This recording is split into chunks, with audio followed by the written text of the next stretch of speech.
What's up, Giants fans? Back at it with another video. Hope everyone's having a great week so far. Looking forward to this here. Big Blue Avenue. Make sure to go follow us on Instagram, Twitter, and our YouTube channel at Big Blue Avenue.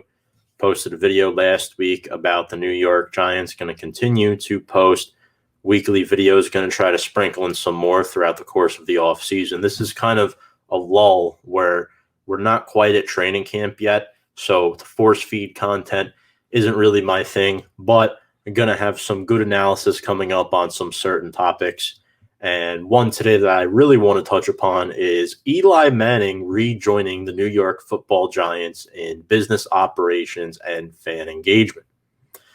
And I really, really love that Eli Manning is back within the Giants organization. He's my favorite New York Giant of all time. He's my favorite football player, athlete of all time. I mean, I grew up during the Eli Manning era. I became a Giants fan towards the end of the Kerry Collins, Jim Fossil era, but Eli Manning is really the first quarterback that I could truly remember. And when Eli Manning was quarterback of the Giants, there was no questioning whether or not he was going to be available. I mean, 236 starts throughout the course of his career, not missing one due to injury. It's just outstanding what he was able to do. So I'm happy that he's back. It's definitely going to be a lot of fun, and we'll dive into some more stuff about Eli Manning now. One quote I found interesting: from age 24 to age 39, Eli Manning woke up every morning thinking about the Giants. That's all he ever thought about. For 15, 16 years. He was a Giant for 16 years, and this is all he ever thought about. He gave his 120% loyalty, dedication to this football team. And to honor Eli Manning, he is now back on the business side of the organization. So he's kind of back, not quite, but he is back to some degree in the business side of the front office. And what's really awesome is that it was just announced that on September 26th, I believe that is week 3 of the NFL season, Eli Manning will be entering the New York Giants Ring of Honor and have his number 10 jersey retired when the Giants play the Falcons. I highly recommend going to that game for all Giants fans. If you're watching this, I know I'm going to try to get a ticket to that game. And what is so ironic about this is that Eli Manning has a little history with the Atlanta Falcons. His first career start was against the Atlanta Falcons in 2004.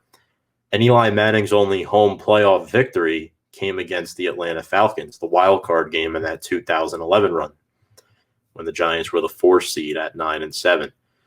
That was their second Super Bowl with Manning under center. And Manning will become the 43rd member of the Giants Ring of Honor. And the reason why I say, folks, I really recommend trying to see this, whether it's in person at MetLife Stadium or on TV.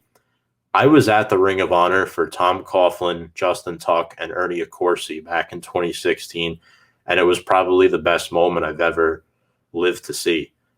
Seeing those three go in together was just outstanding. Justin Tuck, guy who played for the Giants for a long time, spent majority of his NFL career there. Tom Coughlin, one of the best coaches ever to coach the Giants, and Ernie Accorsi, our GM, who, in my opinion, was responsible for our 2007 Super Bowl victory, even though he was not the GM that season. So, right then and there to see those, just the experience, especially having that game. That was a Monday Night Football game, too, against the Cincinnati Bengals. And sorry, it's the ice cream truck running by here. But, anyway, the experience at that game was just electric. And the Giants did win that football game, but halftime, nobody was leaving their seats, so it really was awesome. And Eli mentioned how this will be a great final farewell. Not many people had a send-off like Eli Manning did. And if you remember, his final career start came against the Miami Dolphins in Week 15 of the 2019 season, where Manning started the first 2 games of the year and then was replaced by rookie at the time, Daniel Jones. And here's Eli waving at that crowd, one final goodbye at MetLife Stadium. And that was definitely a very emotional day for me.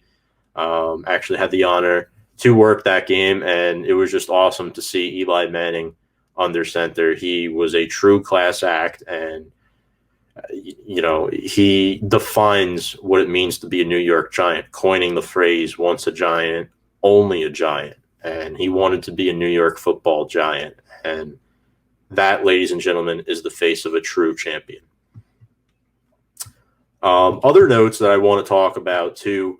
Let's see. Did I get through all the Eli Manning stuff that I wanted to get through? I believe I did. Yes.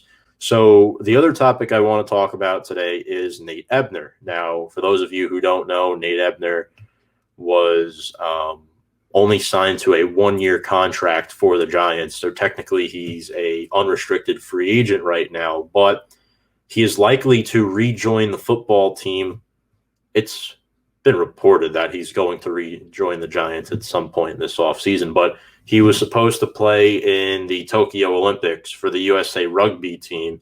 He was going to rejoin the team, and it just didn't work out. Nate Ebner had off-season surgery on an injury that he had, and now Ebner withdrew from trying out for the USA rugby team at the Tokyo Olympics. He's going to rejoin the Giants much sooner than thought. I'd expect him back before training camp at this point. Withdrawing to compete for a spot on the USA rugby team stinks, but Nate Ebner at 32, 33 years of age, this guy's a veteran. He's a very important part to the special teams unit. He training younger guys on that special teams unit like Cam Brown and Carter Coughlin last year, Madre Harper as well. I think Nate Ebner, having him back, will be good for this football team. Now, a lot of people are annoyed that's saying, well, Nate Ebner takes up a roster spot of somebody else's, which, yes, that could be true. Some teams don't have one specific spot designated for a special teams only guy, although Nate Ebner did play some defense last season. Ebner did compete on that rugby team back in the 2016 Olympics, but Joe Judge likes this guy. They have that New England Patriot connection. Ebner spent 8 seasons with the Patriots, and Joe Judge stated, this is coming from the mouth of Joe Judge, we are looking forward to having him back. So don't get this confused, ladies and gentlemen. Nate Ebner is coming back to the New York Giants, and it'll be interesting to see if he eats up a roster spot for somebody else. Could a guy like Madre Harper be on the bubble, a guy who has impressed in these off-season workouts, a guy who, potentially could be that 5th corner, or Rodarius Williams, our 6th-round draft pick, a little bit older player. Who knows? There's no guarantees on this roster because that 53-man roster comes out on cutdown day. Nate Ebner is likely to be on that 53-man, and somebody from the secondary who was going to make it prior to Nate Ebner not being on the roster will likely not now. But we all kind of saw this coming anyway, but really appreciate you all watching this video. I know this was a short one, just talking about Eli Manning for majority of it, rejoining the Giants in a business ops and fan engagement role. It's going to be a lot of fun to see him work on the business side of the front office, help out the Maras, the Tishes, Dave Gettleman, engaging with the fans. That's what he loves to do. Eli always had a great sense of humor. And then, of course, talking about Nate Ebner, who was a captain for the team last season. As always, if you like what you watch, make sure to subscribe to the YouTube channel below. There it is at Big Blue Avenue. Follow us on Instagram and Twitter as well. We're going to have a lot of cool videos coming up, one including a 53-man roster projection. In a little bit, we will let you know when that is coming up. But until then, thank you all very much for watching, and have a great day.